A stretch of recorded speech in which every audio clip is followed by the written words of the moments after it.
We've defined our niche rather in terms of subject matter. We're quite clear that our programme is not just about climate, it's about climate and development, and we call that climate compatible development, which has both mitigation and an adaptation element. We say that we're not just about research, we're about research which is useful and used by policymakers.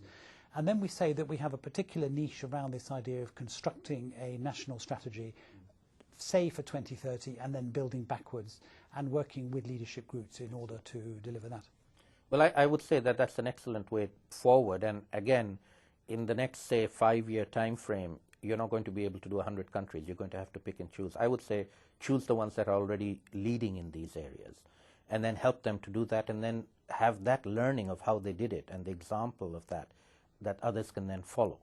And they need to be from a variety of countries, some vulnerable countries dealing with the impact, some the more fast developing countries dealing with both the combination of impacts as well as low carbon development, and maybe even have some developed countries in the mix as well so that they can share their experiences. And I think a genuine North-South and a South-South learning exercise with a handful of leaders, as it were, countries as leading the way, would be a very good example and something doable within the next 5 years. You know, I was in Asia a couple of months ago for an encounter between Europe and Asia, and it's absolutely clear, as soon as you step off the plane, so to speak, and this was in Indonesia, that it is no longer, if it ever was, a relationship between the rich and powerful and knowledge-intensive Europe and the rest of the world. This is about a partnership of equals, and what Asia wants from Europe is technology and business partnerships, an equality of power and a shared sense of mission.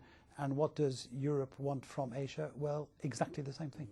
Absolutely. I think one of the things that climate change has caused, I think, to a much greater extent than perhaps other things have, is this global citizenry awareness of all of us being in the same planet, working together and needing to work together. It's just impossible for the rich countries to think that they can, pull up the ladder and survive on their own. They're not going to be able to do it. We're all going to have to get through this over the next couple of decades together.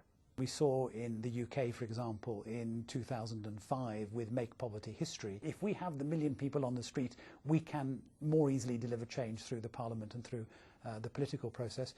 Same is true in climate change? I think that's absolutely true in climate change. I think one of the problems was that the leaders who were in charge last December in Copenhagen was simply unprepared to move the requisite level of movement that they were required to do in face of the problem.